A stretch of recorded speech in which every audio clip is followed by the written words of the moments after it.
Okay. Hello and welcome to Plugging Along, a stream dedicated to LOTRO plugins.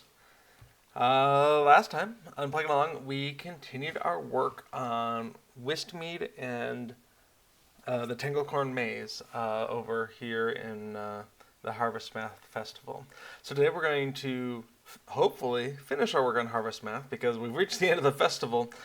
So we'd better release something. So at least anyone who wants it for tomorrow has it for tomorrow. Otherwise, it's ready day one for next Harvestmath. We're going to start by reviewing the work I did over the last week to try and get this all to a close. And then we're going to go ahead and add text to our Tanglecorn ID window that we put together last time. Because right now it just kind of pops up. There's no explanation why it's there or what's going on. That seems like a really good starting point. I should make a note that that's what we're going to do in our to-do. Okay, then we're going to work through bugs and like critical feature list because we'd like this to be a smoother release as possible. And if we have time, we'll do a release on stream. We'll see how we're feeling towards the end of this. As always, feel free to jump into chat with your thoughts and questions. And in the meantime, away we go. Okay. Oh, so I am not specifically raising money as a participant for Extra Life, but I'm very happy for anyone who wants to donate in Little Redhead's name. She was just streaming. You are, if you have the inclination to donate money to children's hospitals and you want to support the Standing Stone Games team while you're doing it, that would be very spiffing of you. Okay. Let's see. Where are we? We're going to go ahead and share my desktop. Oh, that's funny. Yes, I did have to move those donation things. They were in the way. Okay, so we have some to-do items. We'll need to triage those and figure out what's going on. But first of all, we want a clean working directory. So we're going to open up our source control here. I'm using Fork, available at fork.dev. It's a free tool, wraps around a Git repository, works very well with free tools like GitHub. And it's a very handy way to kind of track what's going on, why are things changed. Okay, so first of all, we have some updated files in our source files. These are the things that we use to generate the actual shipping images. At least that's my convention. I don't want those to go out. For one thing, they're large, and for another, they show lots of work in progress. Also, I've got something in my eye. What is going on here? Oh, well. Okay, so these, I just want to say updated source files, and we're just going to say, okay, that's probably good. Now, it might be that we don't need some of those. Actually, I guess that's a reasonable thing. Let's double check and make sure they actually are the things we want them to be. So we're in Lord of the Rings Online, plugins, Cube plugins, Festival Buddy, and yes, source files, quest maps, Harvestmath. We're going to come on in here and double check our assumptions. So what is Haunted Burrow large and small? And when did I last change it? That is one thing. Okay, this is where I was doing all of my work. Okay, so we definitely need that. Probably not a good name for it, but that's okay. Definitely want that. All right, Burrow Maps. This, I think, was an intermediary place where I was storing just the things, just the right-sized output. So that's good. Burrow Maps. And then what's up with Haunted Burrow?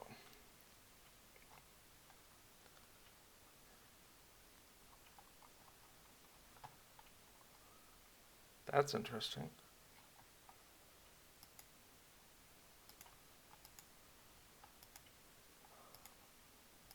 That looks like an older version of Haunted Burrow Large and Small. That's disconcerting. Well, I sure hope I wasn't putting stuff in there.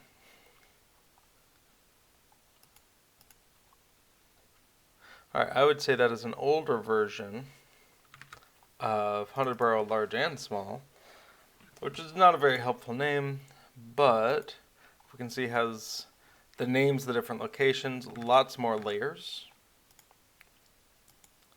And those quest layers. Okay. So Haunted Burrow is no longer valid. Good, we'll get rid of that. Okay, cool. So we're gonna go ahead and say updated source files done. Okay, then what do we have? We have actual quest maps that we use to produce there. Now, some of them were just differences. Okay, that's going to open on the other screen apparently. I'm in the middle of doing some other file comparisons. So, Beyond Compare is a very handy tool for doing file comparisons. And the free version, I think, can still do some pretty nifty stuff. So definitely give it a check.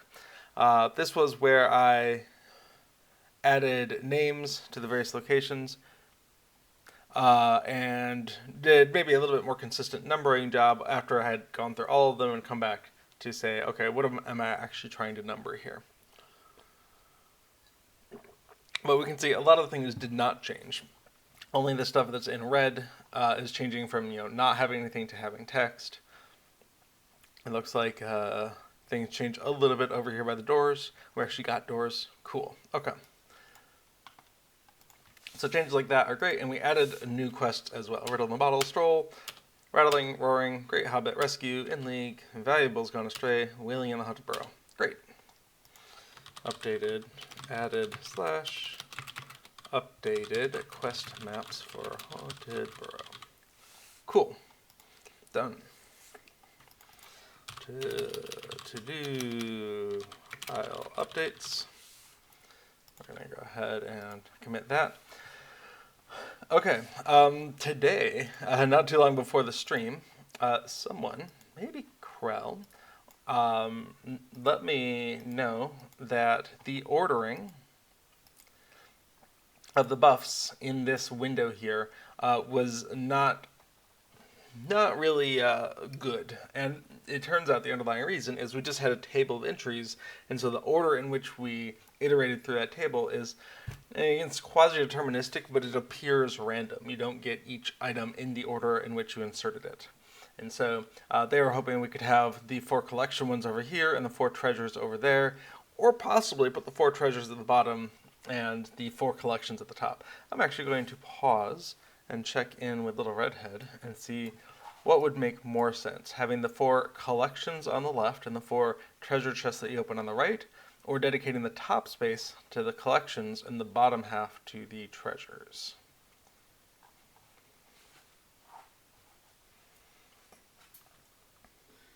I like the columns, but it's not working for me. Okay, I'm hearing that the columns isn't really doing it. And if that's the case, that's actually pretty easy to change. We come into the strings, and we're looking for debuff. And in Harvestmath, we come on in here, and we can say 2,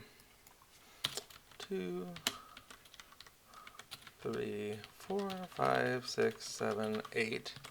And just by changing the numbering back to match the order of entry, and we have scroll searching, geo-hunting, pumpkin picking, and apple bobbing on the top, and then the bottom for our the various treasures. No chance of a line between them or differentiation of color? I'm being asked if it's possible to put lines between them, and the answer is no. Different colors? Can they be done different colors? They actually might be. We might be able to do different colors. So what we will have to ask is, how is this being used? In the main window, there is a debuffs section where we can see the set. Let's see. For the label, is there a text color that is being used? Well, uncertain. Let's do a search color.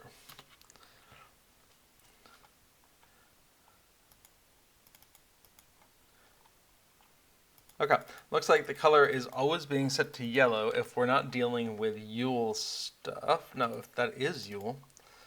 Okay, if it's not Yule, and it's currently on cooldown, it's gray. Otherwise, if it's available, it's yellow. But what we could do is to say, hey, we would like to put some alternate colors in here. So yellow is currently a reference to these colors, yellow and green. So it would be possible to vary it up a little bit. let's say we wanted to make blue a color. Blue equals turbine.ui.color.blue. Hey, isn't that nice? Now, it's possible, yes, it's possible these other places where we're hard coding it, we could actually specify a predetermined color. Like if this was .yellow, and we could then delve in and say, is this actually 110? 111, that's funny. Oh yes, because there's a full alpha channel at the start there. Cool, okay. So it would be possible to do that. That's a little bit beyond the scope of what we're doing right now. But that doesn't mean we shouldn't go down that path.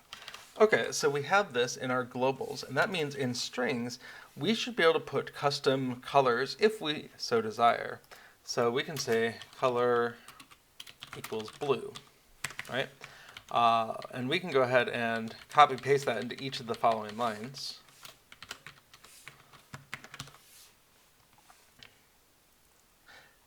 And that means that then we can look at that. We can pay attention to that. We can come in and say, you know, if this is a thing, so what do we have? That is v local debuff color equals v dot color, and then we can say if debuff color equals nil, then debuff color equals yellow, and then we can use debuff color anywhere where we were using yellow. So set foreground color yellow,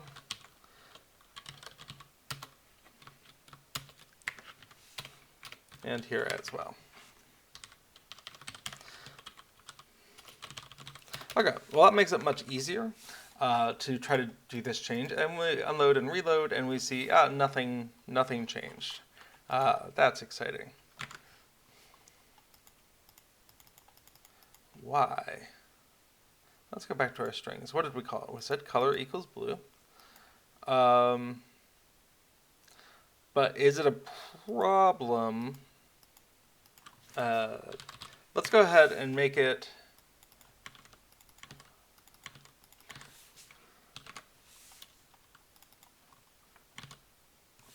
a little bit less likely that we collide with something else with the name. Okay, so definitely not that.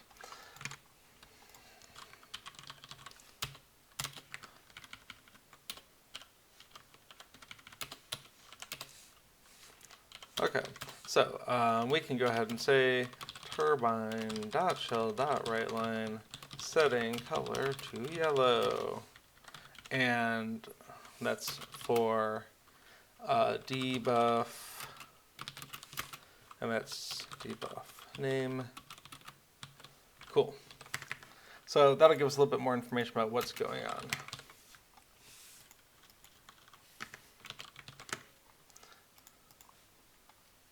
Okay, setting color to yellow. Well, it is setting it to yellow for all of these things. Great. That means we're doing something wrong. v.key, v.name, v.text color. Okay. Key, name, text color. Okay. So it knows that that is a type of color. Cool. Okay.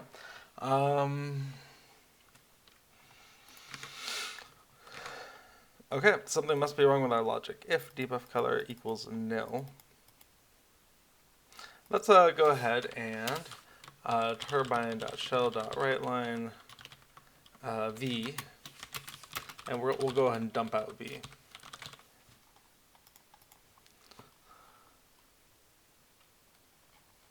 Okay, so we've got a nice little dumping out of each of these. Scroll, great, geode, pumpkin, apple, bobbing, that's all fine. Secret treasure chest, key, name.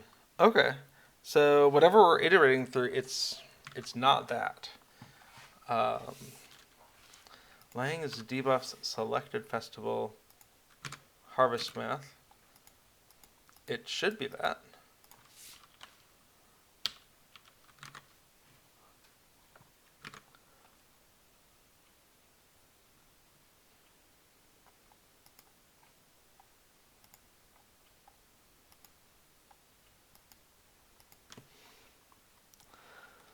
Front box, key name, stuff, key name, key name.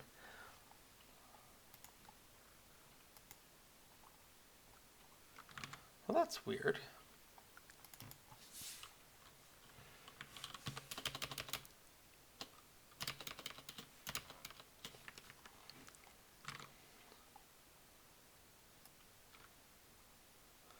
There's not like a duplicate table somewhere.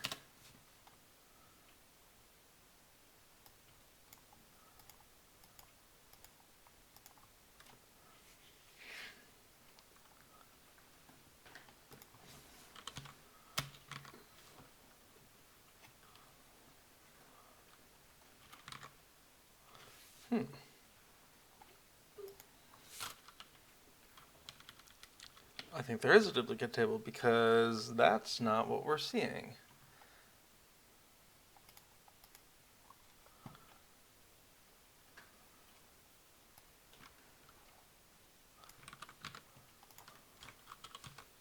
Oh wait, there it is. Oh, okay. Okay, this is why encoding them in these code pairs makes it hard to find them. Okay, so we do have some French stuff.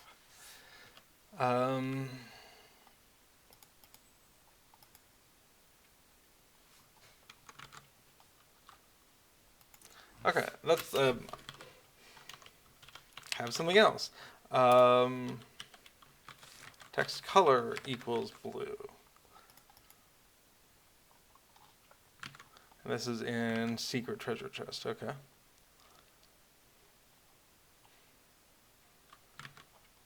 That's so weird.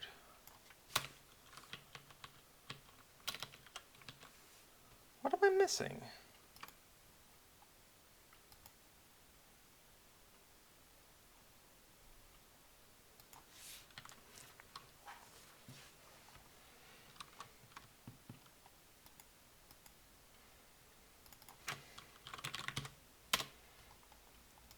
Okay, secret treasure chest is only here.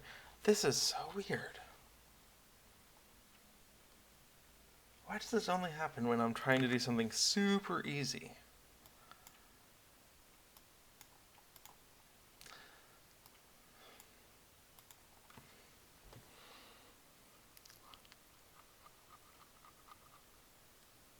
Okay, let me just do a debuffs, dump out debuffs Harvestmath and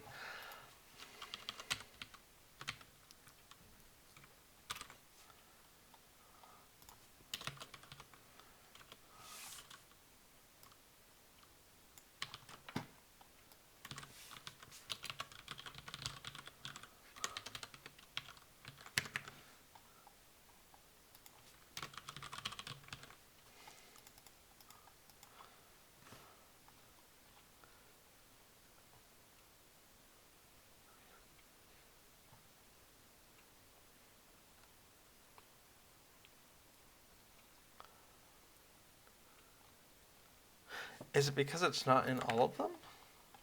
Surely not. That's one of the things I really like about this, is that you do not need to add it to all of them.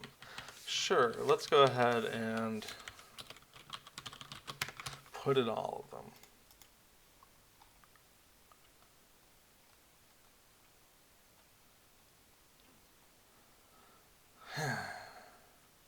Okay, well that's really interesting that that's not working. Basic answer is I thought it was going to work. So we're going to go ahead and undo what we've been working on there.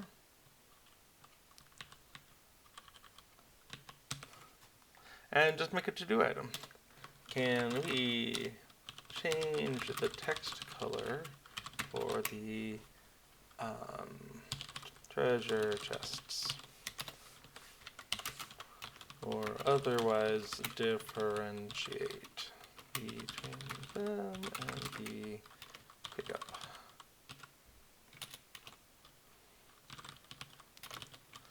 Okay, so that's interesting. One might say a little weird. So, we're going to go ahead and be sad that that didn't work.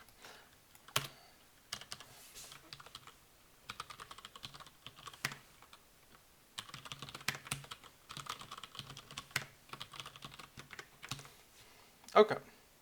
So, excellent question. We'll dig into that later. So, what do we have here? The ordering of these things can't be done unless can't be done easily unless you index their entries into the table with an integer. You don't have any gaps, you don't have any negative numbers, and then you use I pairs, and then you can get an ordered iteration through the table. But it does mean restructuring a little bit. Instead of just using the key as the entry in the table, you've got to have that integer starting at 1, going up to n as the key, and then we still wanted access to this thing that we were calling a key, so we go ahead and add it to this table, call it key, and then the value that was going to be there, we call name. Now, it really just, I mean, okay, we were getting all the output that we were writing, so it certainly is bugging me that we could make changes to strings and it not be showing up. Plus 42 strings, plus 42 main. Super weird. I guess one thing I didn't do is secret treasure chest test. Okay, that works. You can do that. I don't know. Have to come back to that. Okay, so changed debuffs so we can control the order in which they appear in the window. Okay, and that's the Harvestmath debuffs. That's the Yule debuffs. However, there's an extra space there I'm going to get rid of. Okay, so that's the Yule. We're not there for anything else. Festival functions. We can see we're going from pairs to I pairs here. And then instead of, well, let's go ahead and pull that up. Instead of making a local variable for debuffs and then only use it in one place, we go ahead and just call directly to Lang's debuffs. It makes it easier to track down usages. If you do a, find all references, it'll find it in situ instead of, oh, I found a reference to it. It's being assigned to something else. Okay, so we have a 4K in pairs, and we change that to I pairs. Awesome. And then instead of get string v, it's v name, and everything else is pretty much the same. V to v name, v to v name. Awesome. Okay, I'm not gonna save that. Okay, same thing. We have a debuffs here. We're going from pairs to I pairs, and locally we save off the things that we're digging into. So we were using K and V as the key and the value, and now we just save them off as local variables. So it makes it a little bit easier to make this change next time. We're going to go ahead and delete that. Okay, so staging that. Get string V, get debuff name because we're calling get string on that. Same change here. Get string goes to debuff name, and notice that we get to only call get string once instead of a bunch of different times as a handy side effect. All right, that is a different change. Okay, here we go. K to debuff. There we go.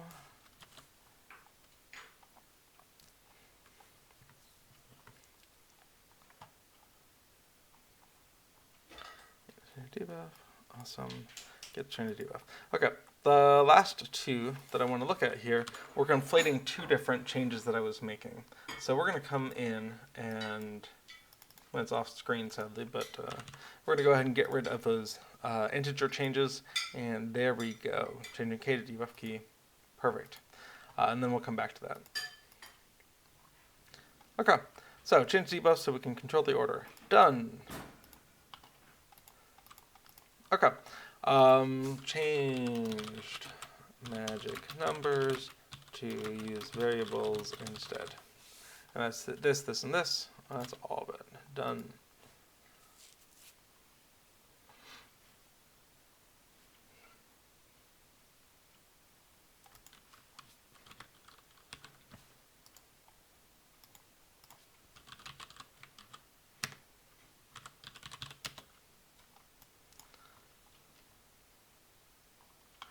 Alright, just needed to check something there.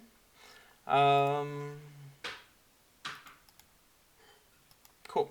Okay, what else do we have? We have a bunch of strings for all these new quests we have. And actually an existing string, because Riddle Bottle was already in there, and I ended up changing it. So we're going to go do a couple of changes. This one is commenting out a riddle in a bottle. I think I actually want to just delete that. So riddle bottle. We're going to go ahead and kill that. And instead we have a riddle in a bottle. And then in quest strings, went ahead and commented that out. Now, downside, we did have a French translation for this. But the updated text is much simpler, and I think it's going to be pretty straightforward to do an automatic translation as a start. Okay.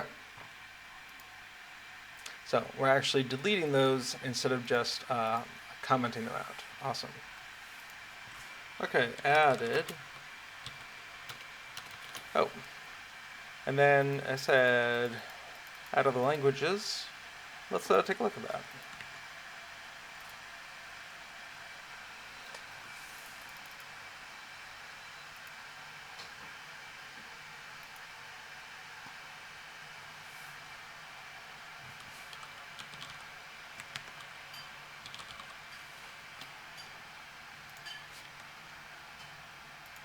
Okay, that was in strings.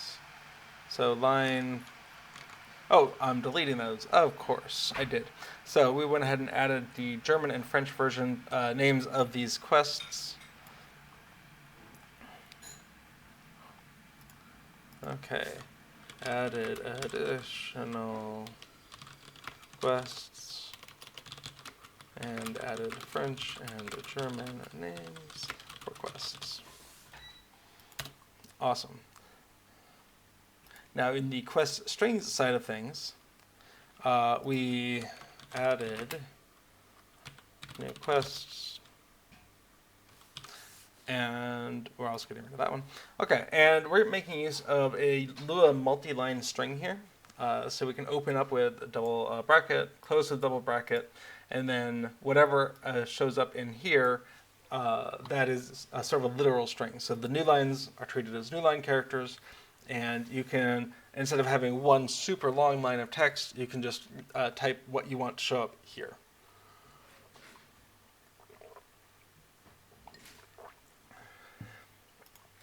Okay. So that's a new quest. That's a new quest.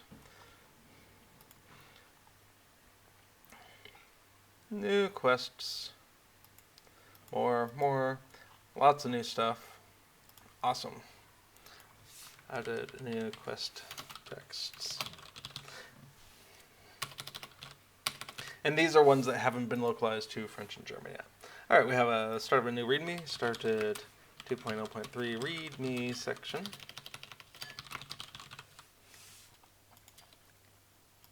And to-do file changes. Okay, so that's what it's looked like so far. And now I have a clean working directory. We can get going on other things here. Okay, one of the things I wanted to check is the German quests have some strange quotes in them, or possibly strange quotes in them, for a few of the quests. Like Rattling in the Haunted Burrow, they quote Haunted Burrow, but they do it with a /q in the data, and so I wanted to make sure that we were automatically picking that up. That's not something we need to do, but before release. So code changes before release testing.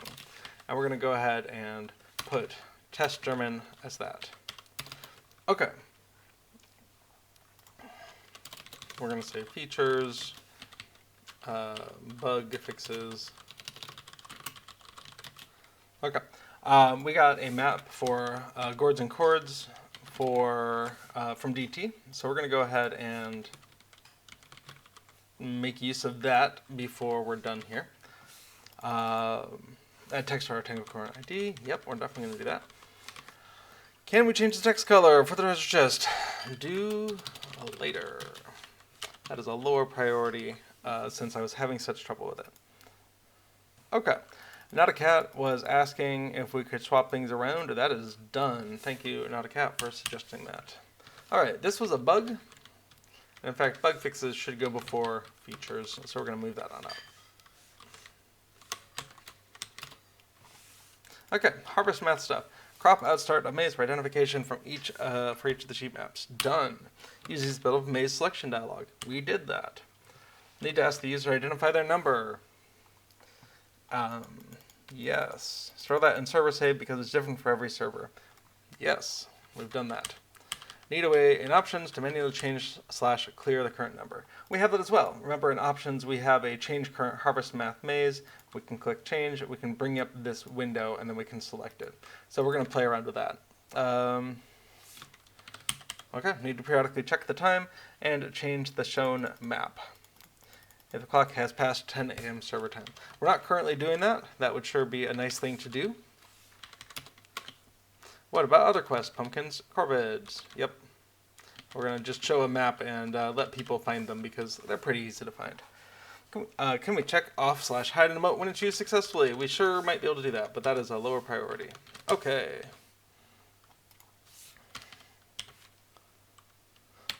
Alright, Telian had some comments on emotes. We're going to look into that. Mendrebel's German language fix. I definitely want to do that. They have some good fixes in there, and some code changes as well, not just localization. Code changes to enable it. Okay. Okay, we're going to move the rest of that out of eyesight because this is what we want to focus on today. Cool. Alright, plugin. If you load the plugin on the current festival, the map details don't change. Let's take a look at what on earth I was trying to say there. Oh, I left test there? I did not. Good. Okay, let's come on over to the party tree.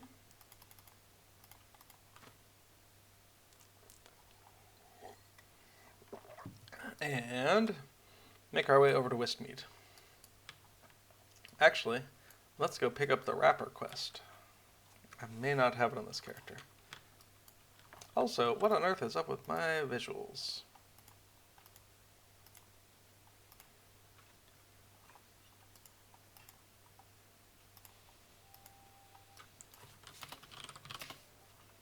There we go. Okay. So, festival. I do indeed have these. Awesome.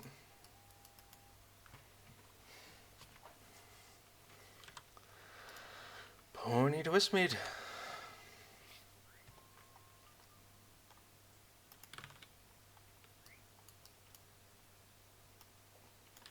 Okay. So, what we did last time was to, or what we did at some point, perhaps this was offline as well, was to go ahead and make it so that when you pick up a quest related with running through the maze, challenging wheat, we go ahead and pop open the Tanglecorn ID window here.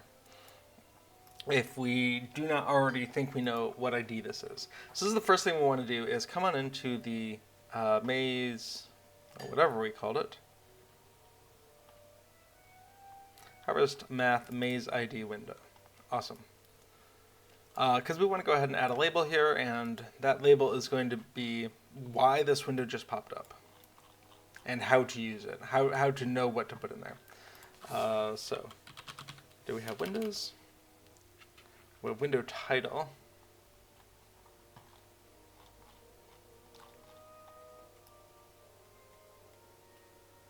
We have options. All right.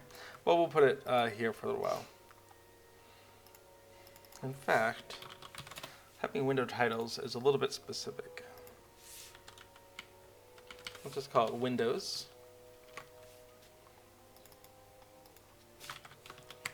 And Harvestmath Maze ID.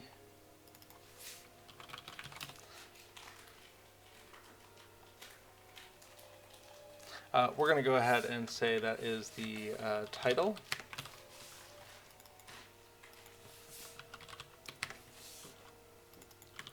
They would just need to find those places that we're using it. So the settings were also called that, so we're seeing it all over.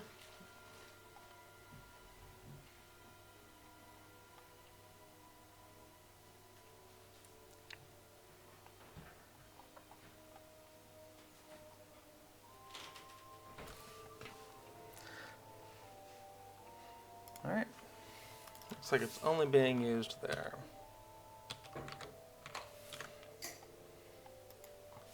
Okay. So we can go ahead and say Harvestmath maze ID when instructions. And in these instructions, it's a standard language table. So we're going to add an entry for each language we're supporting. And this is going to go into a label that's at the top. The Tanglecorn maze changes layout every day at 10 a.m. server time. Great. There are 5 different layouts.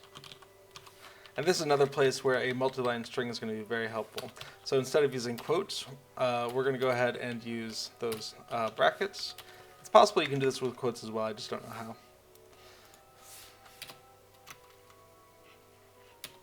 There are 5 different layouts.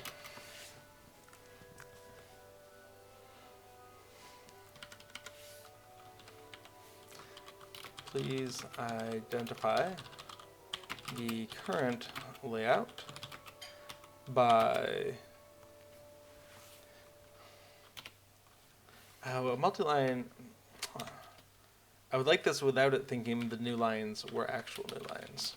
Okay, that's not going to work for me. Please identify the current layout by entering the maze and selecting the what you see at the first intersection. Okay, something like that. We're probably going to edit this a lot. Okay, we want to go ahead and add this into a label. So, a control to hold all the other stuff, great.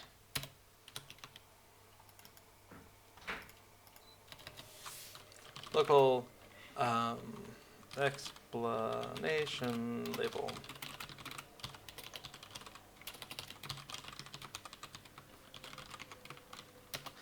Remember, the first thing we want to do with that is set parent to something. Yeah, W harvest maze ID when parent, awesome. And then we can start adding stuff. So, explanation label, set width. We want to make that a little bit less wide than the window itself.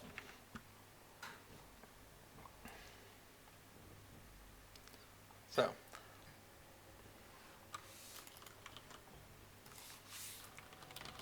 get width minus something. Let's say 20. We'll have 10 on each side. And then explanation label, set multi-line. We definitely want that to be true. I can't remember what the default value is, so we'll just set that. And then position. Actually, it's position, default position of 0, 0 is almost good. We want it to be a little bit over. So set position, and then half of that 20. So actually, set left of 10. Well, really, we should have some margin on top as well. Okay, set position, 10, 10. Let's see what that looks like. Okay, well, it doesn't look like much because we've covered up with other things. So what we want to do is set the position of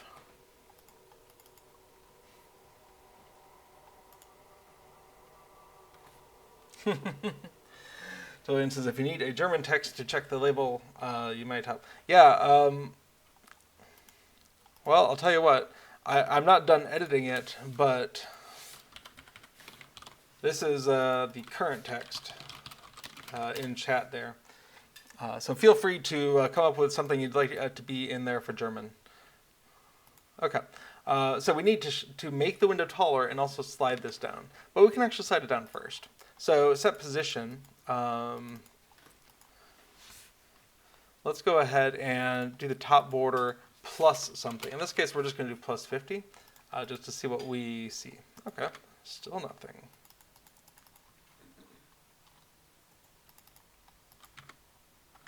Why? I haven't set the text yet. Explanation is set text, of course. And for that, it's going to be lang, other, and we're going to be Windows. Yep. And then it's going to be the instructions.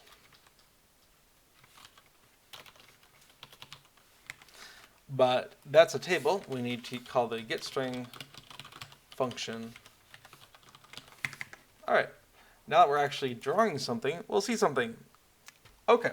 We haven't taken into account that this needs to be below that window top border. So the position has got to be window top border plus 10. Awesome. Now it's low enough. We can see the label's multi-line and it's kind of resized itself to be, well, maybe it hasn't resized. We need to slide this further down to see. Okay. Not big enough yet. Now, other thing you can do is you can incorporate an auto resize feature based off of whether there's a scroll bar visible. It's a whole bit of infrastructure. It's a little bit much for what we're doing right now. So instead, we're going to go ahead and say the height. We've been setting a set width. Let's go ahead and change that to set size. And actually, I don't know how tall it is right now. Turbine.shell.writeLine. And that's going to be explanation label get height. And we can even say height and concatenate that. Height, 50. All right. So we actually want the, instead of set wet, we'll go ahead and set size. And for height, we'll set it to 60. Let's see what that looks like.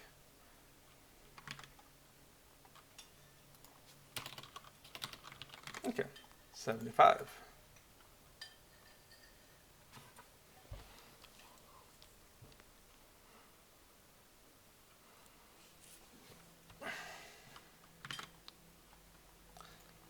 I feel like that text is more complicated than it needs to be.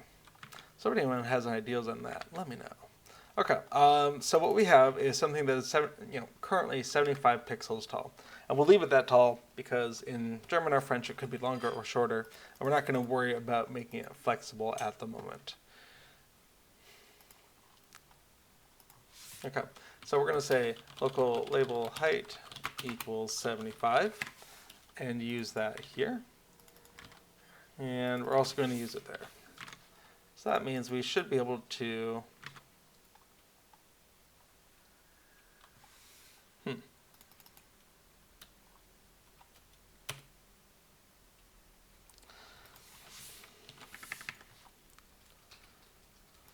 get the size of this thing is height.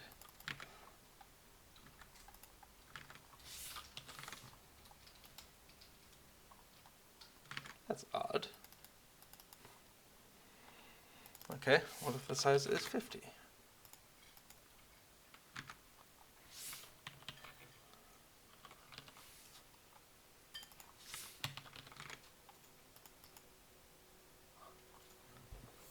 Strange. Okay, we're going to go ahead and hoist that on up.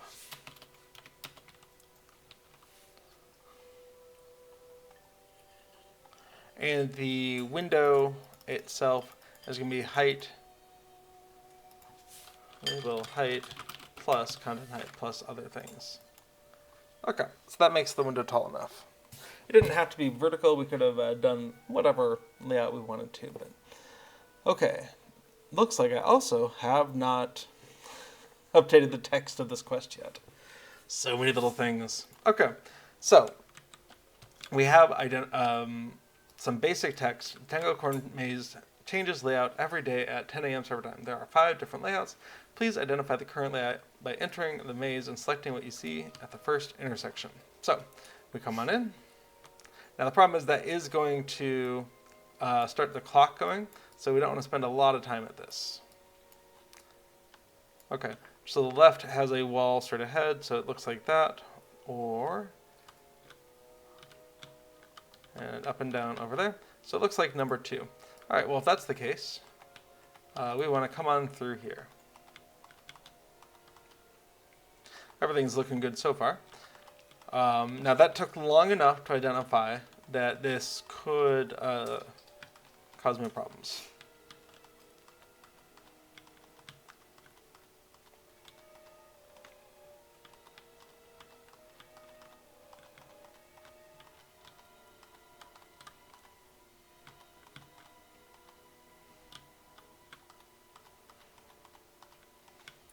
Alright, thanks again for these nice maps from DT.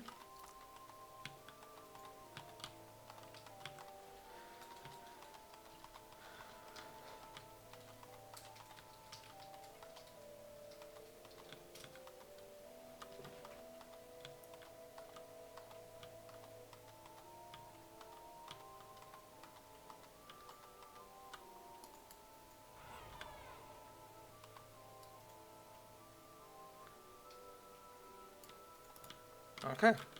I made it with like 2 seconds to spare. Excellent. But now we know that today is Tanglecorn 8, map 2. Alright, we have some German text.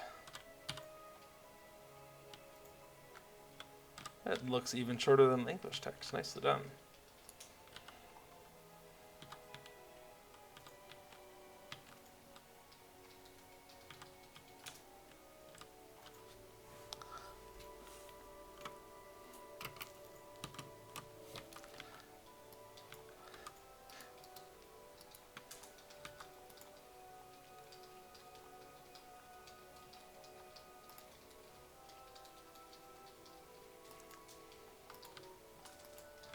Okay. Delirian has said, das Weisen Labyrinth andert. Nice.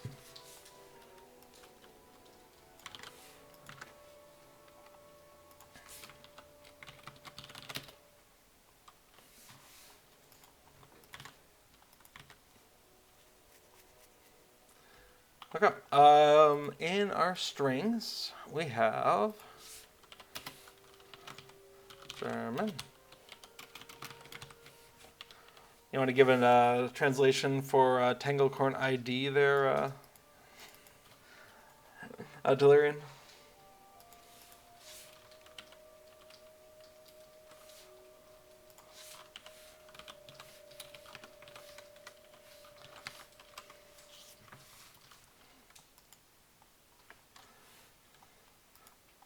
Okay, so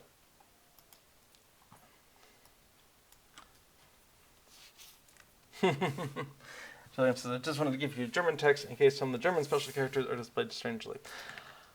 I haven't had nearly so much trouble with special characters, but I know some people do.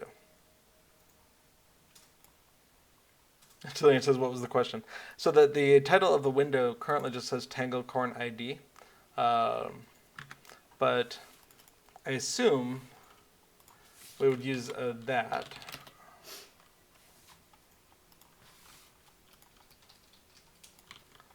As part of it.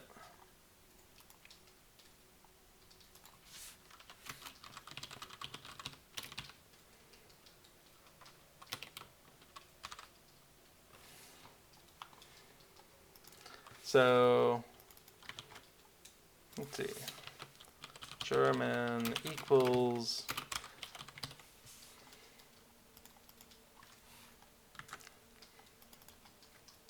is that reasonably understandable?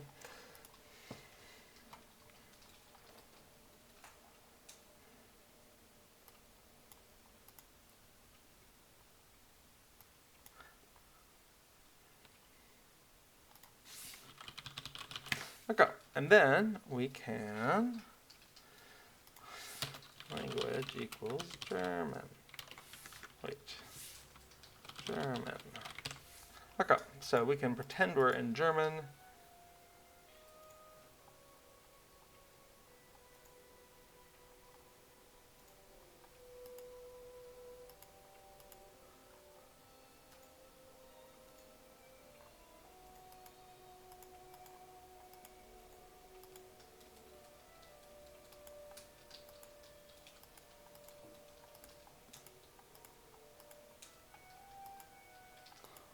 Okay, which one is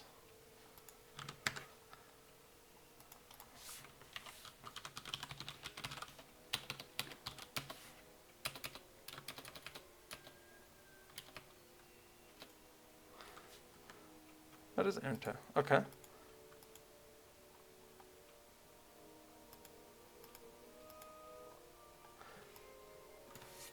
Right. We haven't fixed that loading thing yet. That's okay. So come in here. We're going to go pick up cheat of the wheat.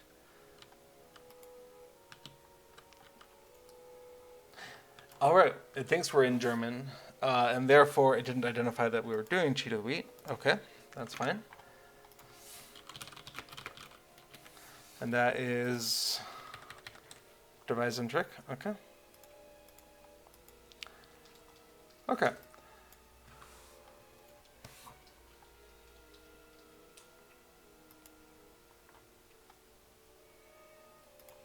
Okay, so in German we have Weisenlabyrinth ID and Tanglecorn ID number 2.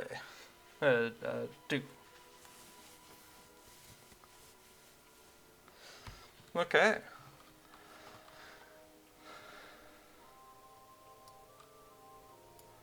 So which is better, Weisenlabyrinth or Tanglecorn ID?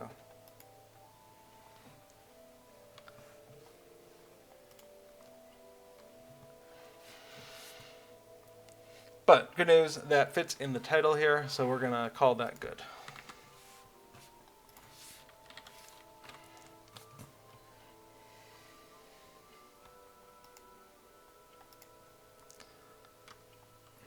Okay. To do file changes.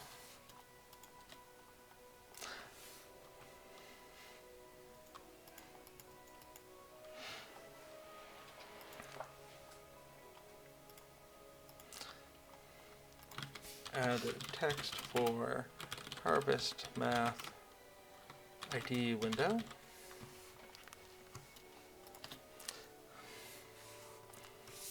And we're going to call that good enough.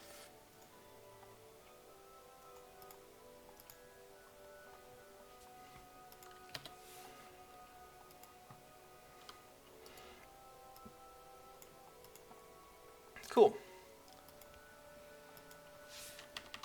So we added text to our Tanglecorn ID window. Done. What we don't have right now is text, apparently, for cheat of the wheat or challenging wheat. Let's take a look. Nope, we don't have those. Let's come on into quest strings and at least give something. So, navigate the maze quickly, but don't cheat. And then cheat of the wheat. Navigate the maze quickly. You'll need to cheat. Okay, so we can just do that as a starting.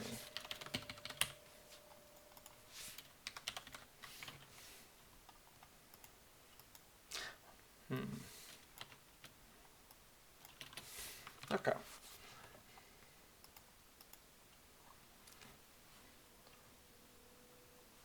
Okay, Tellurian says both are correct. Tanglecorn is the specific name of that area. Weisenlabyrinth is a more general description of what we see here, a labyrinth in the wheat. Sure. Or corn in the American. Alright, so cheat of the wheat, challenging wheat. Okay, we have some basic text there.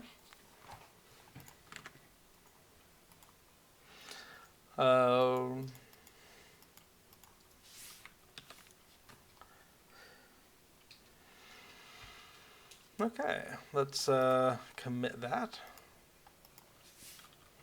Add a basic quest guide text to challenge/cheat.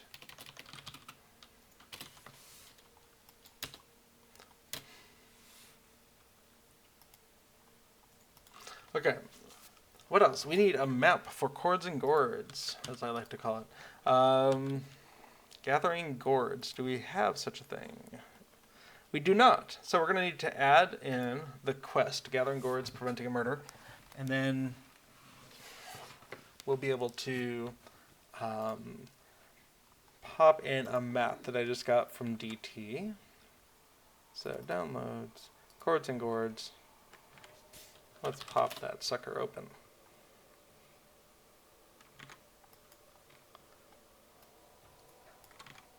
Great. So we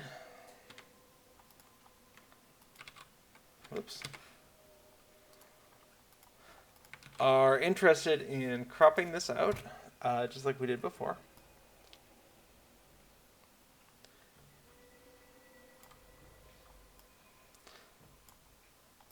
And we're getting a rectangle that's quite larger than what we need. We need about 500 pixels by 500 pixels. We can see here that we're getting more like 1100, 1200. Well, that's fine. We're going to go ahead and copy just what we see there, make a new layer, why not, and bring this in. Cropped. Now, it sounds like these are where things can spawn. DT's been doing a lot of investigation to see if it's possible to have maps that show you where the chords and the gourds are. It seems like these are possible locations, but the actual locations that are used are difficult to determine. That's okay. We're going to go ahead and crop that to content. We'll start from here. So image, we're going to scale that image, and we want it to be pixels, and we want to go ahead and break that symmetry so that we can set both of these to 500. It'll scale in each direction a little bit wonky. There we go. So we're going to go ahead and export that as a map. We're going into Documents, Lord of the Rings, Online, Plugins, Cube Plugins, Festival Buddy 2, Resources, Quest Maps, Harvestmath, and then we're good. So we want to call this Tanglecorn, but not searching. Tanglecorn chords. Oh, no, we can't just save this because it's going to be different for each. What we really would need is a transparent overlay that we could put on top of today's map. So new layer. This is going to be spawn points. And from here, we're going to go ahead and mark each of these possible spawn points. And we're going to do it with a brush that's, maybe 5 pixels. Yeah, there we go. Okay, so we put in red and green. That's very festive. I wonder which one's supposed to be which. Well, that's a problem for later. So we're going to go ahead and grab that color. Sure. And we'll start marking each one of these. Spawn points green, and then spawn points red. Can you do both chords and gourds at the same time? Sure, looks like. Okay, so green, and then we just come on through and we just mark each one of them.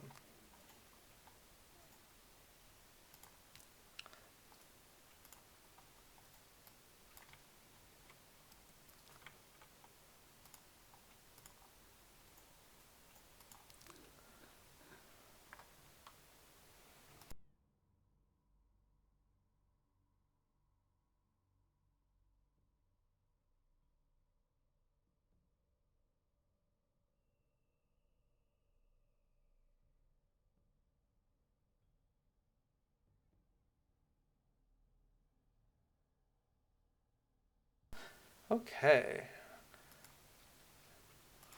This is the exciting life of a plugin developer. Sometimes you gotta make maps.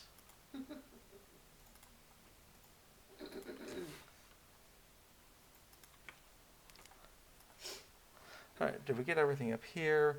I think the answer is yes. We're gonna be testing ourselves a little bit.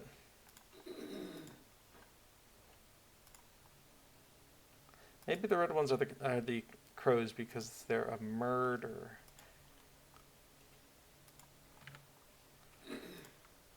Maybe I'll just ask DT.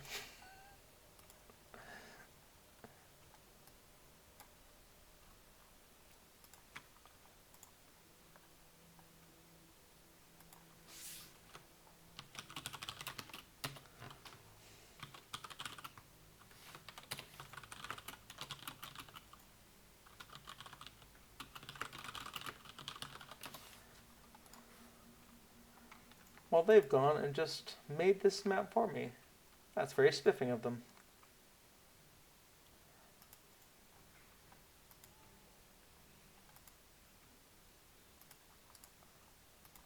Well, hang on a moment. Alright, floating just the dots.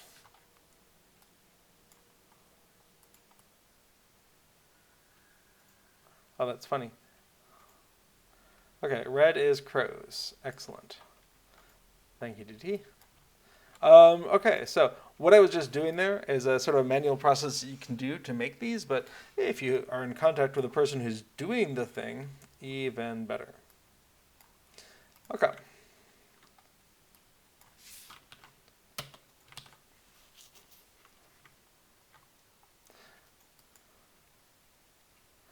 So, layer, dots.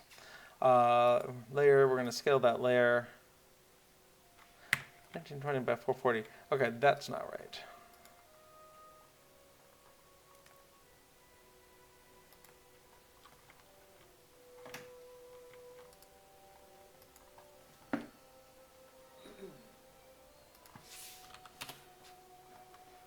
All right, we're going to go ahead and open and downloads chord square. Okay.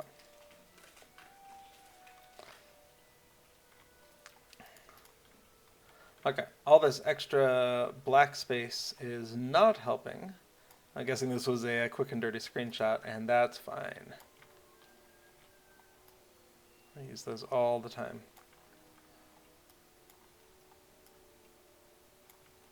It doesn't have to be done tonight.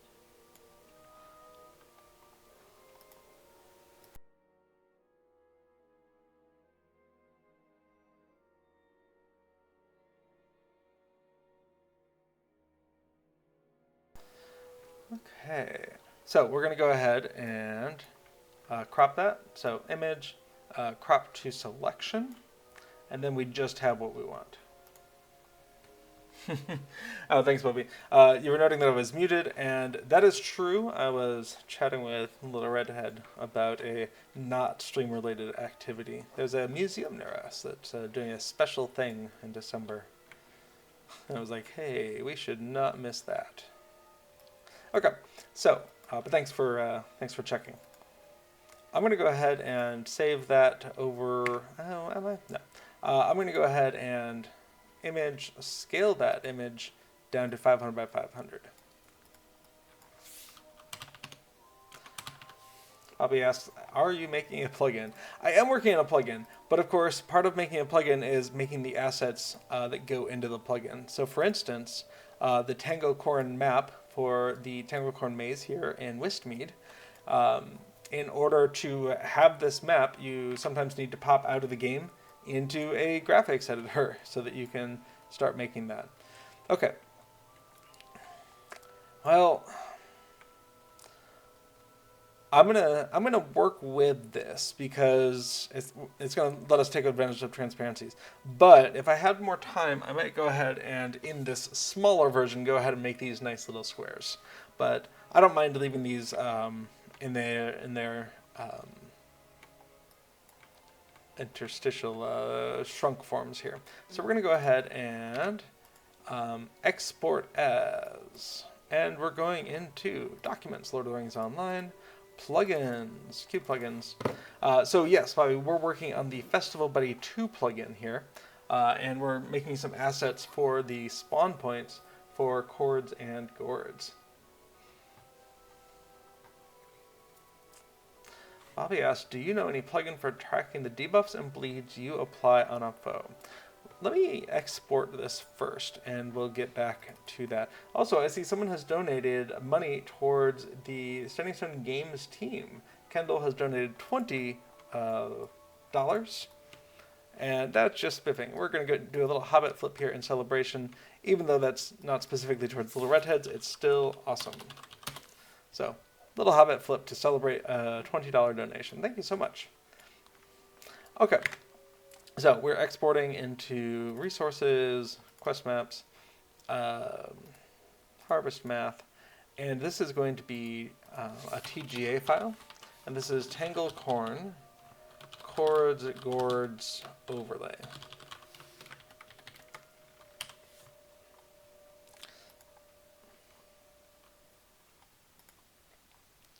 Awesome. Okay, do you know any plugins for tracking the debuffs and bleeds you apply in info? So, first of all, the Lua programming language that you write LOTRO plugins in has some trickiness when dealing with targets, in that when you are clicked on a target, it tends to be really good at being able to tell you, hey, what's up with the target? But when you click off of the target, you tend to lose access to that information. So if you're not currently targeted on, whatever your target is, and your bleed was resisted, fell off early or something, in the LOTRO API, we wouldn't necessarily have a good way to know about that. We have 6 raiders from Dulane. Hello, welcome. We're just talking about LOTRO plugins. So if your bleeds are going to stay on, if your debuffs are going to stay on for a fixed amount of time and you're not worried about them falling off early, it'd be very possible for a plugin to track that you have applied a bleed to a target and to show you how much time should be left on it. But with the plugin where that would fail, maybe, is that if the mob resists it first, or resists before it would fall off, the plugin wouldn't necessarily notice that. And Dillian says, funnily enough, I saw your YouTube videos. I'll have to watch them. Well, thanks so much. Yeah, we focus here on the writing of plugins and the using of plugins here. Bobby says, also temporary state immunity.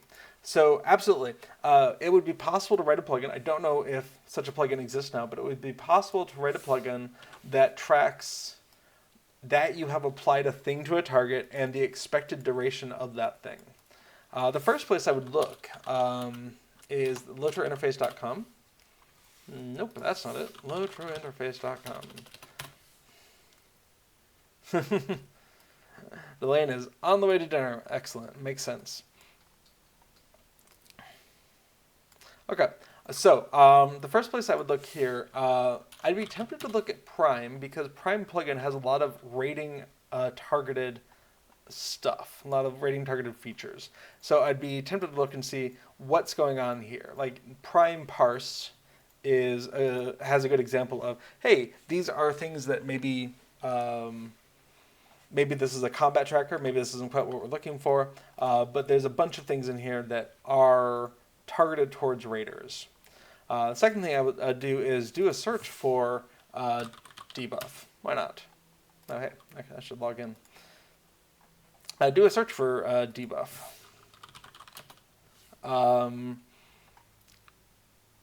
And kind of dig into what these things are offering and if they match.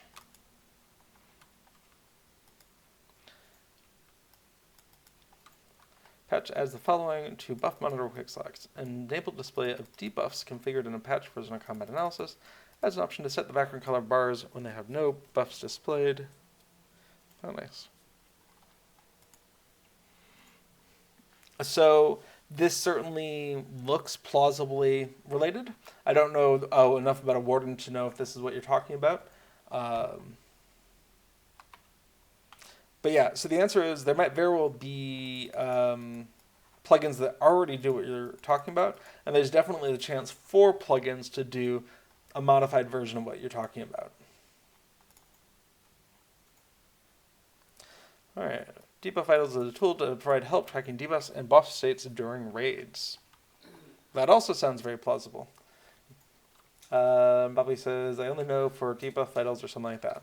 Yeah, I would definitely check out debuff vitals and see, does it offer what you're looking for? Temporary state immunity is right here on the very first image, so I think it's in line with the things that you've said. Cool.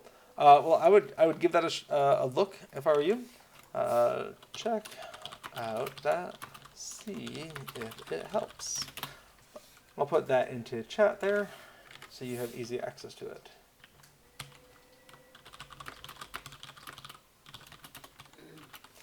Okay.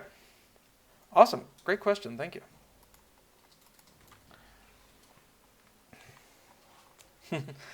You say, thanks, you are welcome. Well, hopefully you are able to get it to work. If not, there are numerous fan LOTRO Discord servers out there, and just about everyone that I've seen has a plugins or add-on section where people can come and ask community members, hey, I tried to do X, I was hoping to see Y, I'm seeing Z, any ideas on how I can make Z become Y?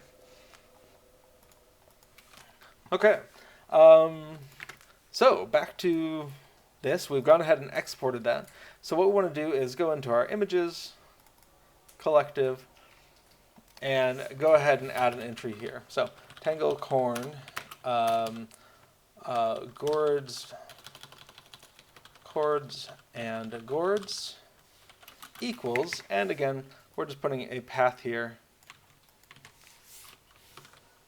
.tga, and that'll be great. And in resources, quest maps, Harvestmath, we're looking at Tanglecorn chords, gourds overlay. I should make that overlay part of the name here. Okay, so we have that in our images, so it's going to be easy enough for us to try to put that on top of whatever maze is there. So let's take a look at that. And make a note. Red equals crows. Just for later. Okay, so in our maze wind, the maze map wind, there we go.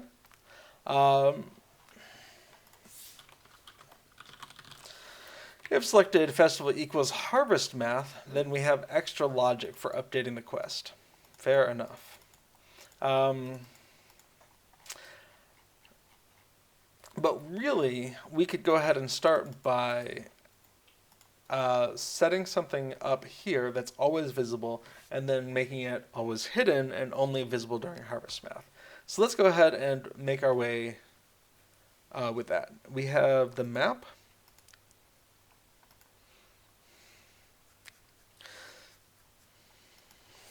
And we're going to go ahead and say local map overlay equals turbine.ui.control.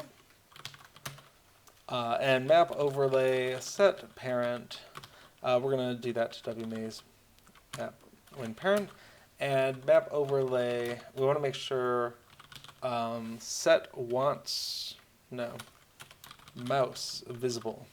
Set mouse visible to false. We want any clicks on here to go through to whatever is underneath it.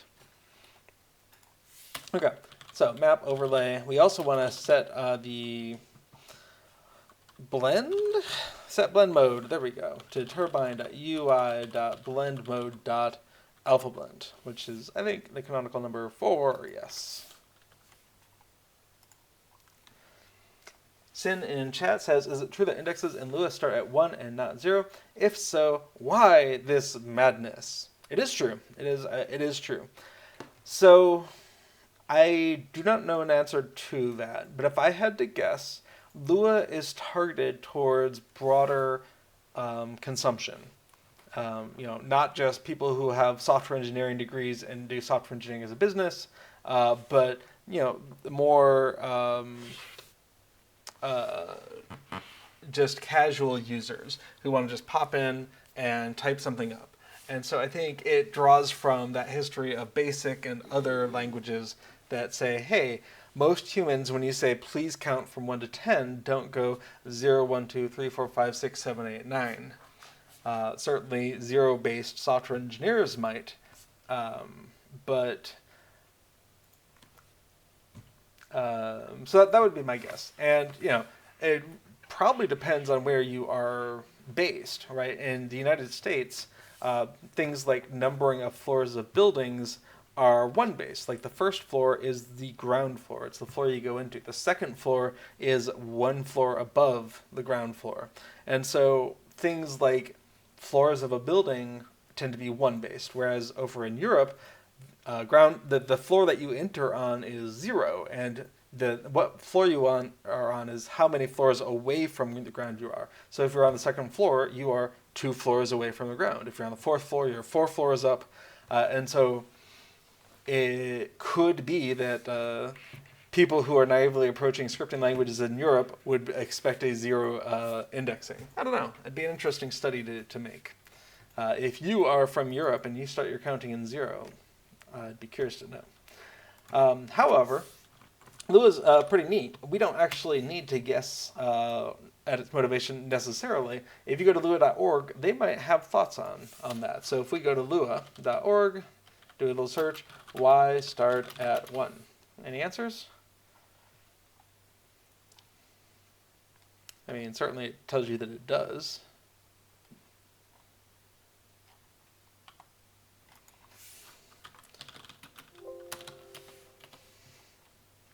It's customary in Lua to start array indexes with 1.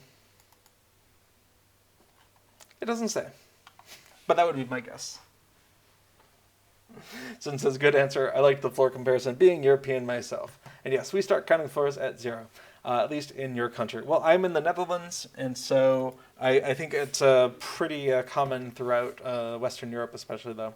And I appreciate that, because that means if you are at floor -2, then you need to go up 2 in order to be on the ground. And if you're at floor 2, you need to go down 2. And it makes sense. Solarian says, at my school we always said 5th floor, although it was 4 floors above entry. Yeah, so that sounds like a 1-base system. But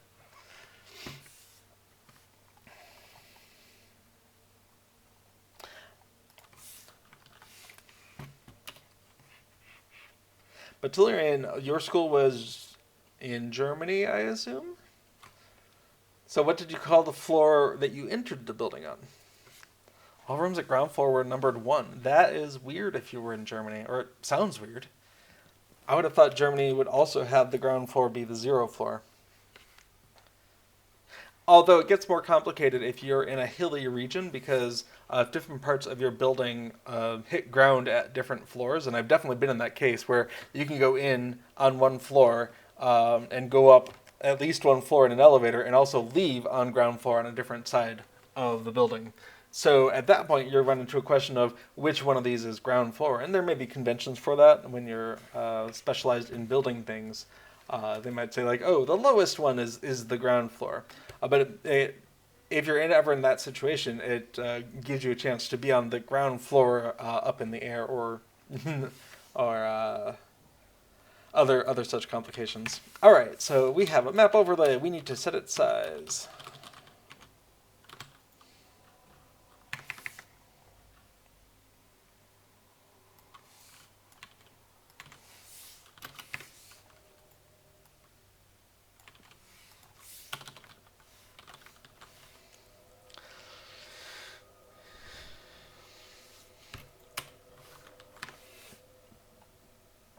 All right, my parent, we need to set position as well.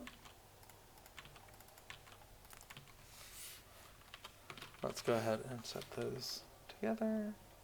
Last was blend mode, and then map, overlay, set background. That's going to be image is, and that's going to be Harvestmath, and that's going to be gourd.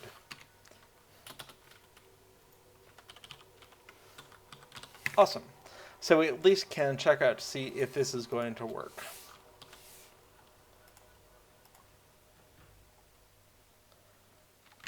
It didn't on the face of it.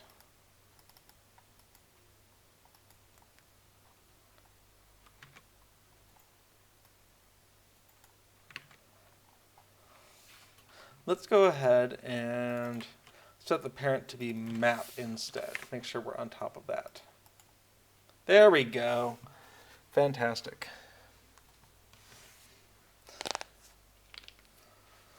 Now I'm a little worried about the location of these things, because some of them are on walls, but I think it would be a good enough starting point. So for instance, if we walk into cheat here, and say, hey, where's the nearest thing? There's a ripe gourd just on the other side of this wall. Well, there's no corresponding entry over here. which has me concerned. There's a pesky crow over there. That's more plausible. There's a pesky crow straight up there. Sure. There's a right gourd. Maybe. My worry about this is that it won't be any more accurate than just running around randomly, since these are possible spawn points, but not actual where is the thing. It may cause more confusion than help. Hats says, "What in the Pac-Man is this?" Indeed. So, I mean, I like how it kind of brightens up the map, but I think I'm going to wait until DT gets more investigation done. I think he's determined to... I think they're determined to leave a character in there over the year and pop in occasionally and get more information. I think we will include...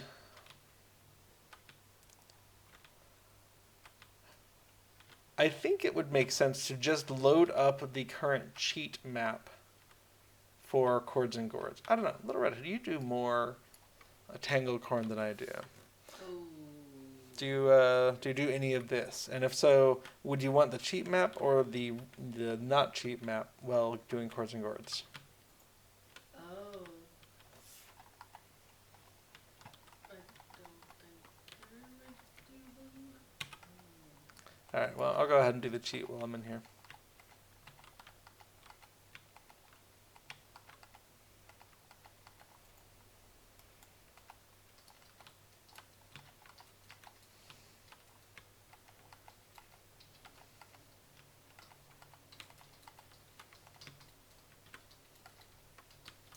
Delirian says, "Do you think the maze will still change after the festival is over?" Oh, nuts.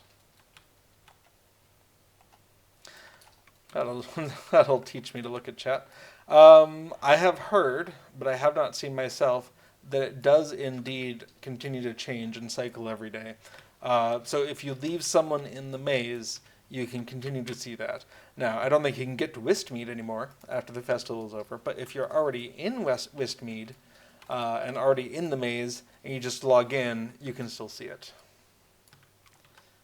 Little Redhead said, "Yeah, I kind of grab the crows and gourds, or chords and gourds as I like to call them, when I do the run while I have time and then go back after." Yeah, I just don't have enough time during these two runs to really get a lot of the crows or the chords or the gourds. Just what's in front of you. Yeah. Okay, I think this map is not quite going to be there, and so I will go ahead and push it off until later. So what we can do with that is we can come on in and say, get rid of that image. We're going to unload it first. Get rid of that image. Get rid of this, and get rid of the overlay. And so we will just go ahead and load up a map for these two quests. And yeah, it's just a question of the cheat. I would assume so. Let's go ahead and do this and get a sense of whether the cheat is better or not. So we're going to come on in here. There's no time limit, I think, on gourds and chords.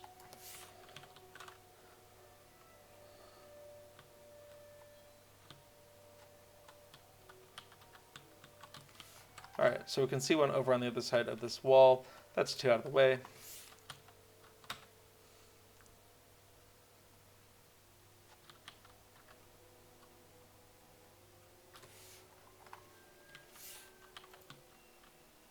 There's one on the other side of this wall. Can we get it? Nope. We'll go around the corner.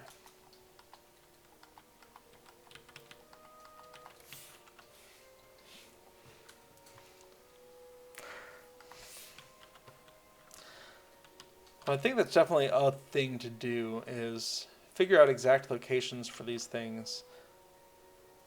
But there's just, if there's 20 or 30 spawn points and only 10 of them are active, or maybe more at a given time, it just, mapping it out, just, I'm not sure it's useful. If there were a consistent number of them, that would be cool. But if they actually phase out and then they have to fade back in. Okay, I would actually say the cheat's probably too fast. I don't think you're going to get 10 and 10 doing the cheat. So let's go ahead and back out here.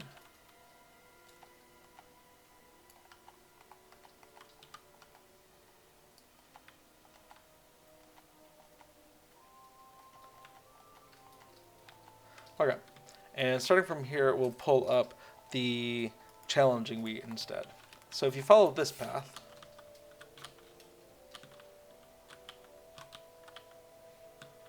all right, there's a ripe gourd over there.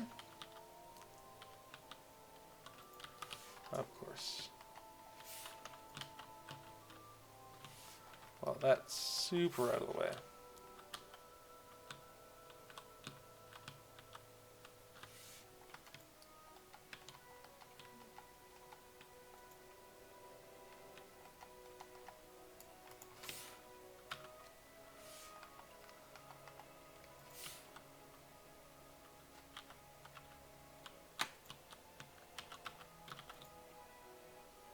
Given how many are right here, I wonder if there's a certain propensity for people to skip this area, and therefore the ones that are here don't despawn, and ones that are somewhere else have a chance to spawn in this area and kind of stack them up here.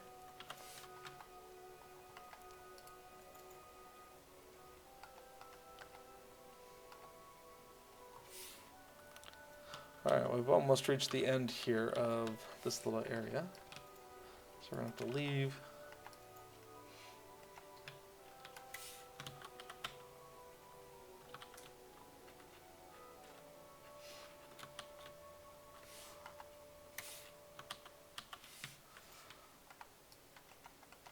Okay, we can't actually get to that anytime soon.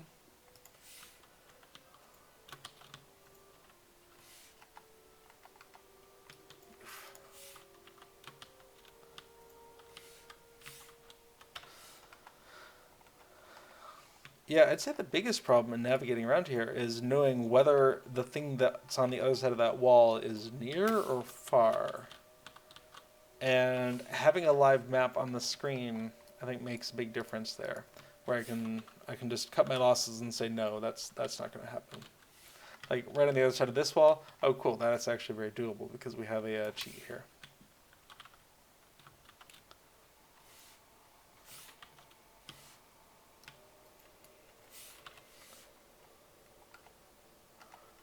So I think that's my current thought is, yeah, we don't need anything more than that until we figure out a way to do it sensibly. What?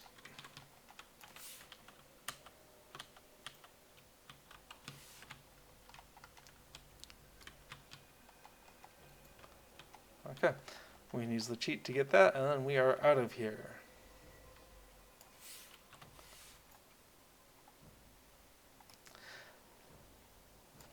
You know, I had these separated out. I don't think it's not going to be a thing for this festival, but if you're doing chords and gourds, then you probably would want to see both the cheat and the challenge routes at the same time, and then that lets you navigate around. We currently don't have that mechanism in code, but we could.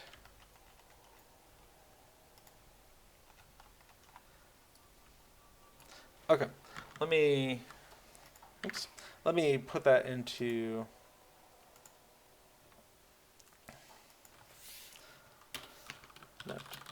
show combination cheat / challenge paths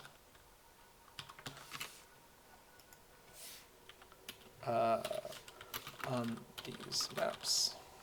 Okay, I got that note.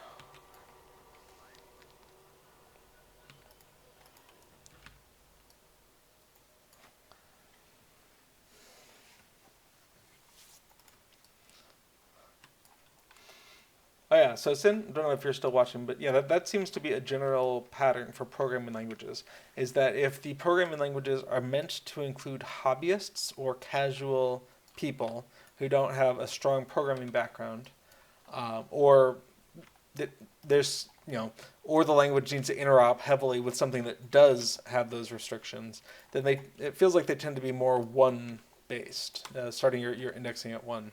And if programming languages are maybe a little bit more quote unquote serious or are derived from languages that are, like C did zero indexing because you're literally just talking about memory offsets at that point. You're talking about a very one-to-one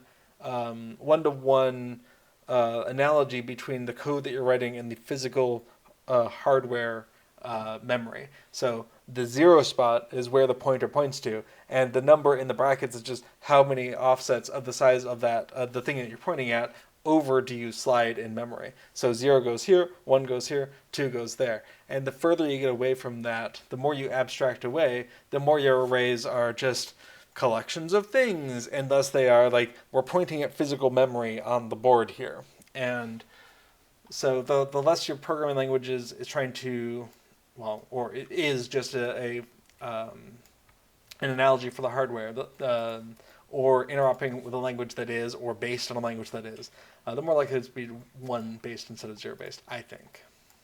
And since scripting languages are definitely not interacting with hardware on the level that C programming languages, that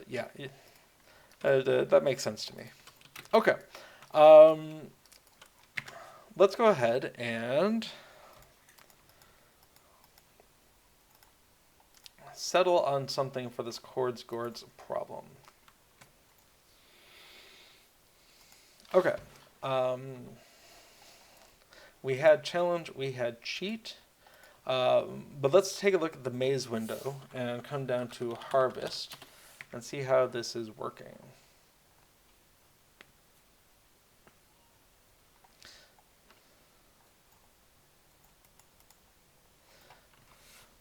Okay, so we are able to encode image 1, 2, 3, 4, 5 in here. So if we just do the same thing for our other maps, they can point at the same thing. Okay, we can do that. Like Arthur says, Fortran had one based indexing. I don't think it was intended for casual and or beginner programming. That's an interesting point.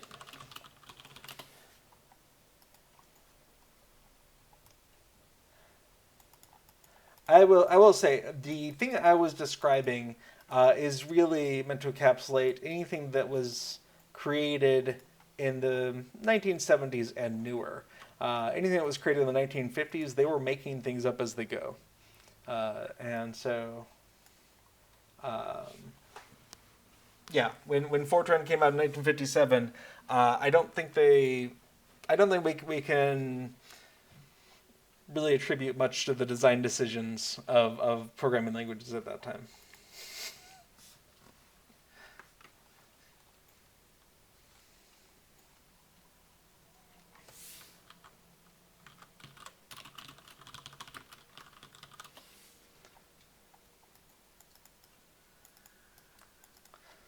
Or, if Fortran was kind of a high-level programming language for the time and meant to be less like talking about hardware, it would still fall into my general theory. So I'll believe myself to be right either way. Arthur, have you ever had to use Fortran or COBOL?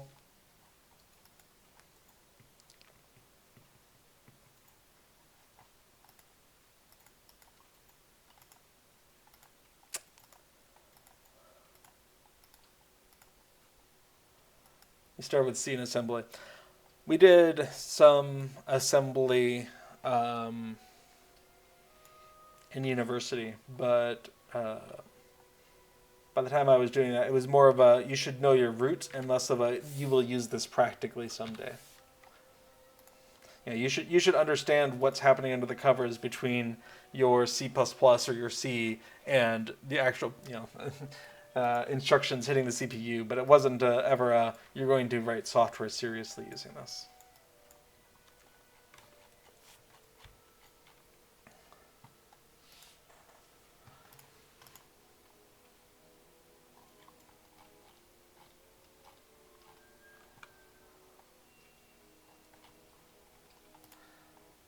Okay. I'm going to go ahead and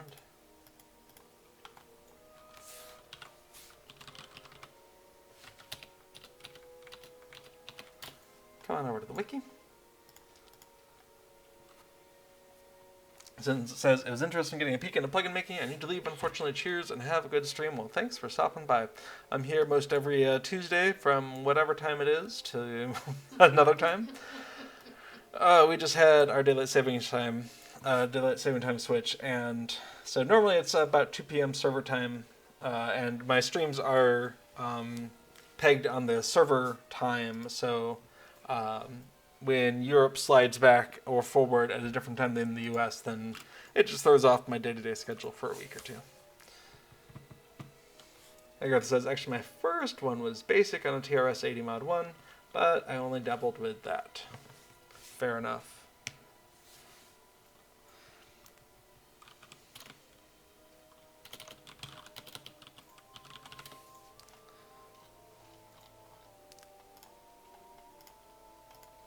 Okay, we're going to save this as Tanglecorn all, awesome, and we're going to go ahead and bring that in. Open, downloads, that's going to be Tanglecorn all.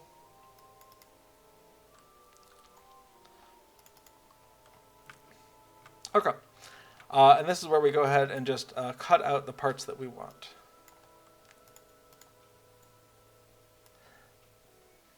Okay, we can see that this is 520 bits, you know, a little over 520 by around the same. So we're going to be compressing this, shrinking down, but not by a lot. Okay, so that is 523 by 516. That's probably fine. Okay, so we're going to go ahead and copy that and make a new image that is 500 by 500.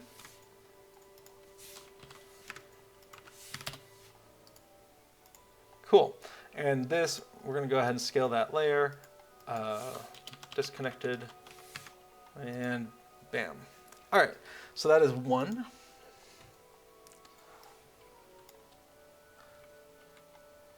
And we're just going to slide this over so we can have a consistent distortion. All right, copy that. Paste it in as 2, and same thing, layer scale. We'll do that 5 times.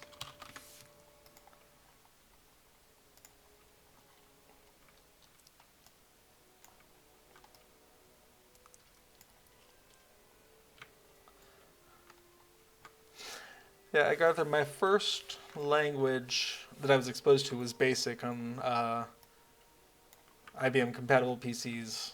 And then the first one in school would have been BASIC on Macs. But then getting into C++ in high school.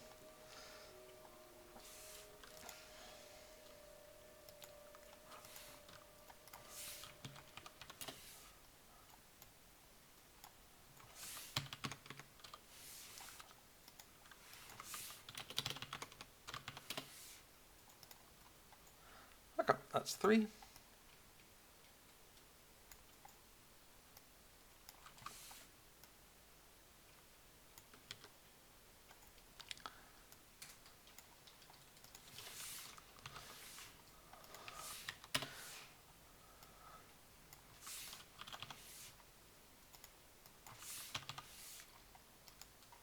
And finally, 5.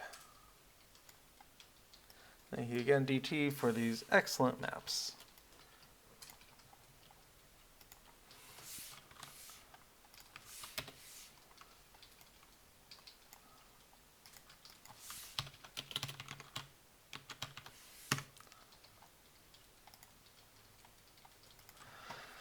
Okay, and then we just need to make sure we export them correctly. So we're going to go ahead and export these, and this is Tanglecorn 1 chords and gourds .tga, and for that we can, call that good. All right, we take in 2, export as, and just change that name. Awesome. And we're just going to do that all the way down the line.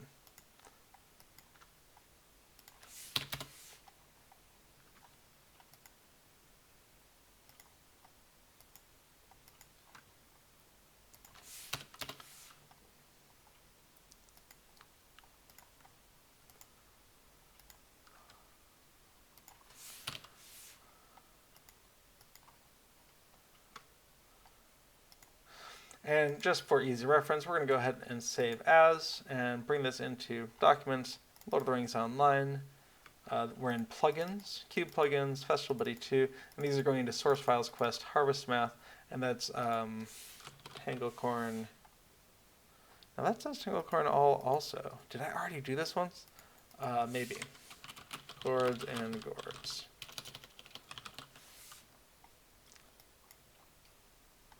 Okay. So we can come on in and do the same thing here, where we're going to load these on in. So this is going to be Tanglecorn 1, chords and gourds. And same update here. Awesome.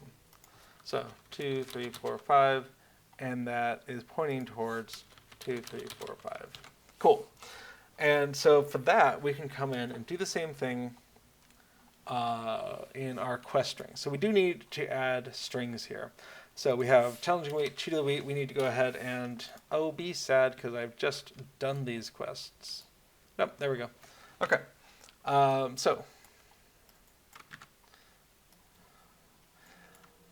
This is going to be gathering gourds equals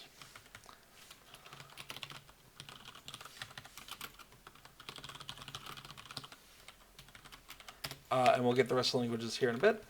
And then preventing, murder.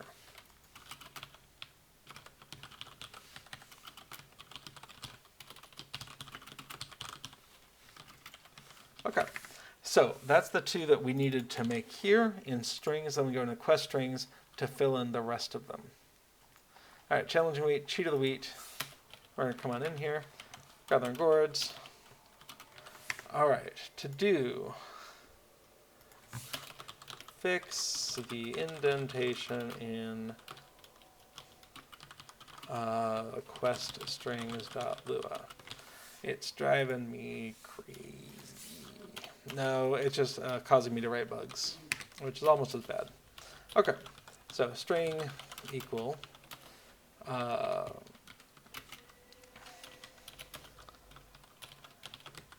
English, find 10 gourds in the maze.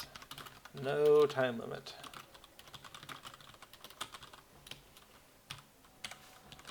And then we also want to do map.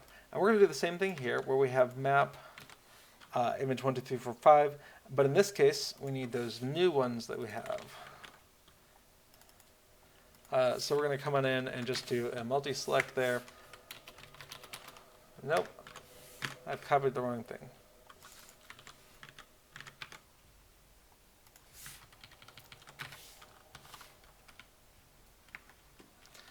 All right, so 2, 3, 4, 5. There we go. So it's quite possible that that's enough for the logic to already work, because we're in Harvest Fest, therefore our maze just has 5 possibilities. So string find 10 chords in the bit. What did they actually call it? All right, preventing a murder.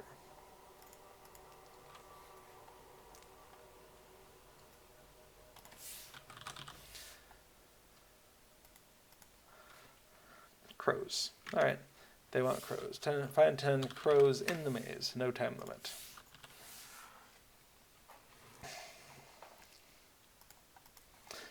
Okay, so if that's the case, then we can come in here.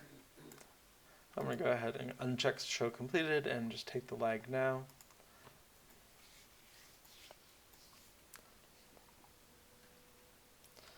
Okay, so if we come in here and unload and reload the plugin, we should be able to take advantage of that now. Okay, so if we go to preventing a murder, we get a problem.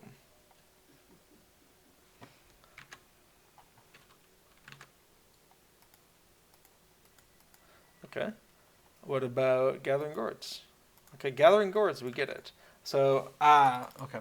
I did gathering gourds both times. I didn't update that for preventing a murder. Therefore, there was no map entry. Therefore, it knew we weren't using a map. But we are. Okay. So, gathering gourds. Back to challenging wheat. Cheat of the wheat. Preventing a murder. All these maps are like off by 1 pixel from each other. It's an annoyance, but it's not going to stop this from shipping. Okay, gathering gourds, that's fine. Cheat of the wheat and challenging wheat. Fantastic. And all those happen to be right next to each other alphabetically, which is very convenient. Okay, so now when you pick up gathering gourds, you're going to get the combined route map for that day.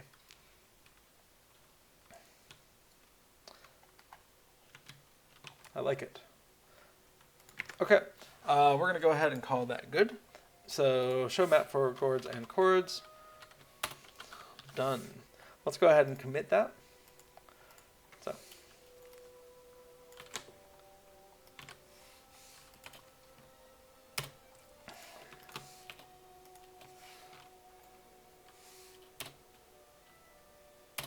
Okay, we're done with those.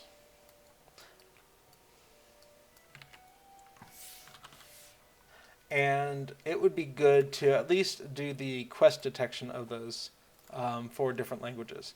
And so for that, that's pretty easy. If we come on in here, we know it's called preventing a murder. So we're going to go ahead and just open up some reference files here.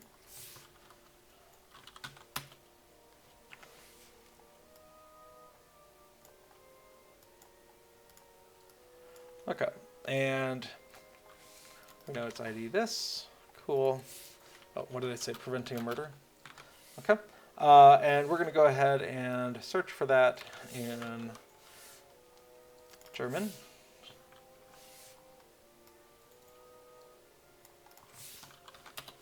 Okay. And we can see ausgekracht. Really?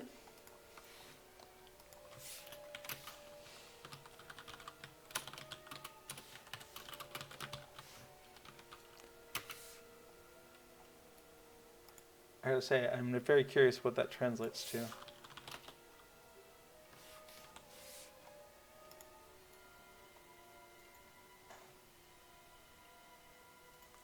Fascinating. All right. Well, Celine, if you're still here, I'm curious how ausgekracht relates to preventing a murder. Okay, and then with French, I want to go ahead and open up that file. And we're going to do the same thing. We're going to find that specific quest ID and afficher un carnage. That seems more direct. So sorry to not catch that. Sure, for the English named quest, Preventing a Murder, where you're finding the crows in the maze, it looks like the German quest name is Ausgekracht. Correct? No, I'm definitely not getting that last final consonant. Yeah, but I'm curious how that relates to preventing a murder. If you know. If you don't, that's fine.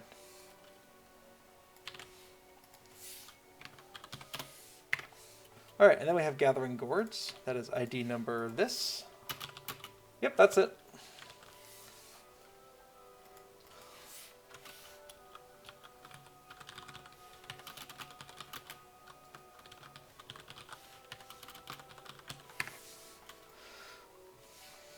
Okay, so gathering gourds, we're going to go ahead and do German. Now that Flaschenkürbisse sammeln makes more sense to me. Collecting pumpkins.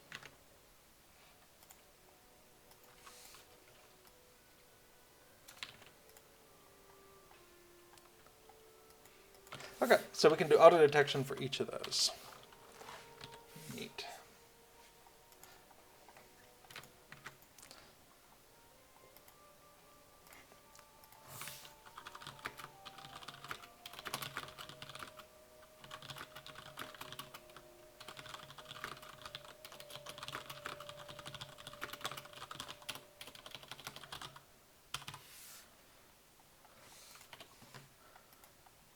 Awesome.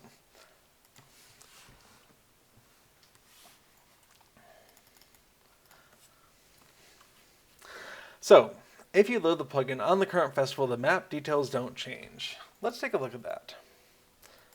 So, let's unload and reload, and we get the right map.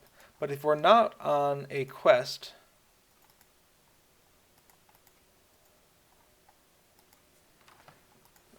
generic maze map window. Okay, so it feels like we need a way to always load at least a map for the current festival.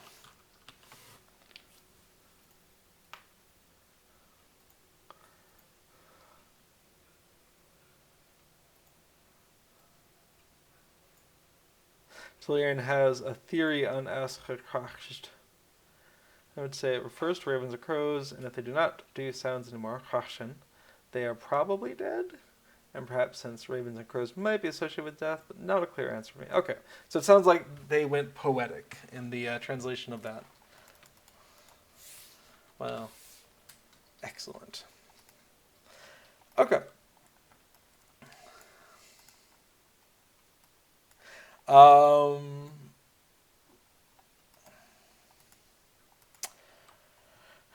Okay, we're currently loading a generic.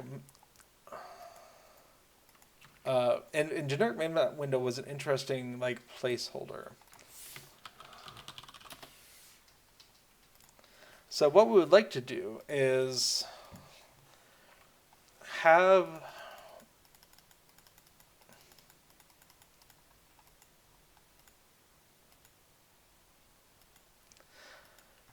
better handling of this, so that if you are on the Harvestmath Festival, it goes to a Harvestmath map. So really the question is map window. I want to know when we are updating the quest. So let's go ahead and say turbine.shell.writeLine and know when we're calling this function and if this is going to be sufficient. Okay, and I also want to know the selected festival. Selected festival, and we'll go ahead and spit that out as well. Okay, let's take a look. Okay, so we can see maze map update quest fistful of flowers. Why would you do that? Selected festival 3.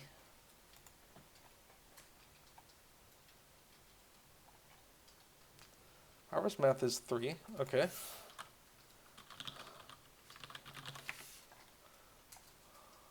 But that's in spring.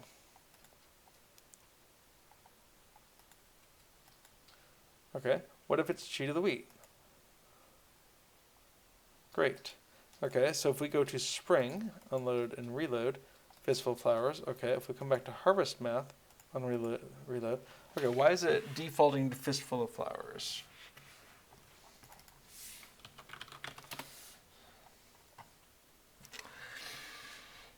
When I see by our clock here, we're approaching the 2-hour mark. It feels a little weird because, like I said, daylight saving time already happened for us. So, but we're approaching the 2-hour mark. So I would say let's go ahead and get any last minute questions, comments, concerns in. We'll probably stop the stream at a normal 2-hour mark. That'll let me take a break, get some dinner, that kind of thing. But I'll probably try to put this out tonight anyway, in some shape or form. But I would like to get this map loading fixed. We can see Fistful of Flowers is the default quest. What a fascinating way to make sure you always have a quest. I think I don't like that. I'm going to have to dig into that. Okay, to do. Why is Fistful the default?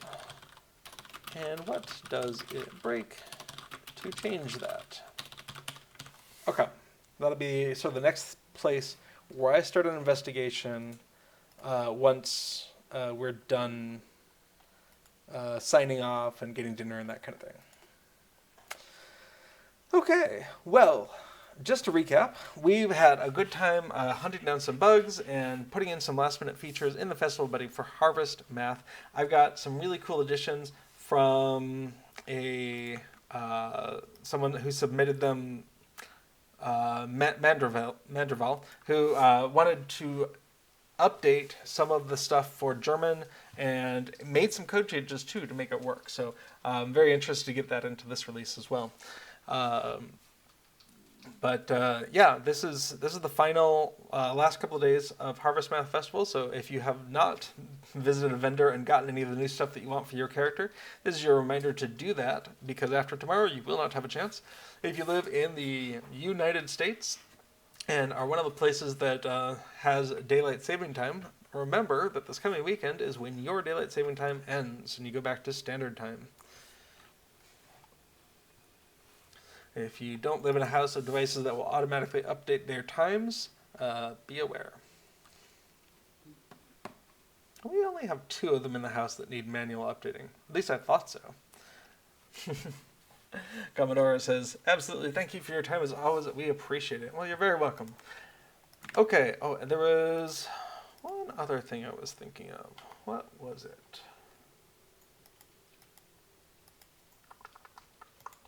Oh, right. Yes. The next stream on the LOTRO stream channel today is Adventuring Back to Rohan with mailing at 9 p.m. server time, which is currently Eastern Daylight Time, and will be Eastern Standard Time next week.